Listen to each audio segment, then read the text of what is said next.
Hi guys, the month now here is January, so going end of the month.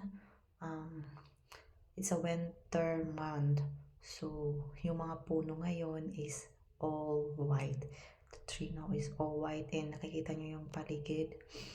Yung paligid na yan is snow, so nagpo-frozen siya. Pero some of the places is no more already. Itong place na to, dahil malamig siya at mas marami yung nagwa-white na mga puno. So, ang ganda niya talaga in person. So, yung road dito walang snow kasi guys, baka magtaka kayo bakit yung road is walang snow or hindi nag-frozen. Kasi guys, nililinis nila yung way ng car kasi kapag may snow at nag-frozen, hindi mahirapan sila. So, yung road walang snow dito guys. Baka sa mga hindi nakakaalam at nagtataka bakit yung road is wala. Kasi guys, hindi pwedeng meron. Kailangan nililinis nila yan. May nilalagay silang asin daw yun. Asin or something na para hindi mag-stay yung snow. Hindi mag-frozen yung road. So, normal pa rin naman yung takbo dito ng paglalabas ka kasi convenient pa rin naman kasi nakikita nyo yung road. Napaka okay naman siya. Yung paligid lang yung nag-frozen, may snow, makapal yung snow. Kasi guys, after a long years daw or 15 years, kung hindi ako nagkamali, ngayon lang siya nag-snow ng ganito kakapal.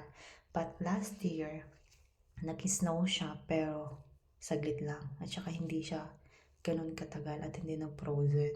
So ngayon, tingnan niyo yung ano guys, yung mga puno. All white, right? Ang ganda. Yan. Malawak yan. Yung puti na yan sa bandang left side na walang puno. Ang nag-frozen yan, all white. Tsaka yung mga puno.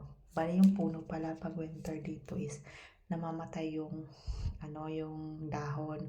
So, nagpo-fall down sa autumn. Bago mag-winter, nag-autumn muna. So, nalalagas yung mga dahon. Pero may mga ibang type ng puno ay hindi nag-fall yung mga leaves nila.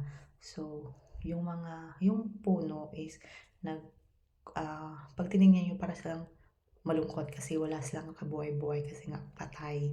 So, hindi naman sila patay. Mukha lang silang patay kasi wala silang dahon. So, hindi sila look like alive because hindi sila kulay green.